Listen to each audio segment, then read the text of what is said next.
What is going on, guys? This is TrendKiLL, and welcome back to the reboot of the Follow Me series, this time for all of the followers in Dawnguard. Now, I know Dawnguard's kind of old news by now, it's been out for over a month, but the PC version just came out, and I finally got a chance to kind of dig into the new followers. So you can see here, we're taking a look at Serana. She's kind of like a Nightblade or a Witch Hunter. She maxes out at level 50, and she is essential, just like Cicero or Mule the Linus or any of the other essential followers in the game. So she can't die. Her health is at 541, which is below average. Her stamina is at 148, which also is below average, but her magicka is above average at 246. So while her health and stamina are below average, her health is barely below average, and I think what they're trying to do is kind of make her a hybrid class, which is why I labeled her as a Nightblade or a Witch Hunter. Let's move on to the skills so you can see why I labeled her that way. Her sneak is 100. It's her only 100-point skill. Her one-handed is at 93, her light armor is at 93, and I think it's also worth mentioning that her conjuration is at 88, and her destruction is at 52. She's found in the entirety of the Dawnguard DLC, meaning that you can get her on the Dawnguard and the Vampire side, and you cannot miss her. She is part of the main quest line.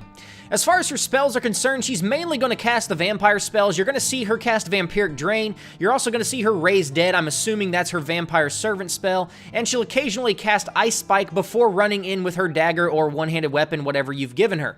She may have more spells, but these are the only ones that she's really going to cast on a normal basis. And I didn't really take the time to dig into her other spells because why focus on spells that she's not going to cast anyway? As far as the score is concerned, if you guys want to know how the score is calculated, go back to the old Follow Me series, and there's a video where I explain it all. It's not just an arbitrary number, but I've got to give her a 10 out of 10. One, she's essential, and two, she's got more stats and skills than any of the other 50 level followers, so there's no other place for her other than a 10 out of 10. However, for those of you who are intending to play on the vampire side, be warned that Serana will glitch your vampire lord and make it essentially useless. You do next to no damage as a vampire lord when Serana is your follower. The bad part about that is, for the bulk of the Dawnguard questline, she is required to be your follower. Now, I can't confirm whether or not they've fixed that in the 1.7 patch or not, but if they have not, I've got to give her a 5 out of 10 when you're playing as a vampire. Simply because the big push or the big advertisement of Dawnguard was the fact that they're adding this whole new Vampire Lord mode and this whole new Vampire Lord skill tree, but when the follower that they force upon you for Dawnguard ruins your Vampire Lord mode, it just kind of really takes away from the game.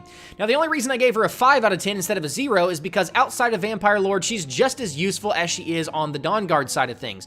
So she doesn't ruin your experience completely, it just sucks that she completely ruins the main point of being a vampire. So other than that, guys, that's gonna do it. That's about everything that I've got for you. Hopefully you guys learned some stuff. If you have any questions or anything like that, make sure you leave them in the comments section below.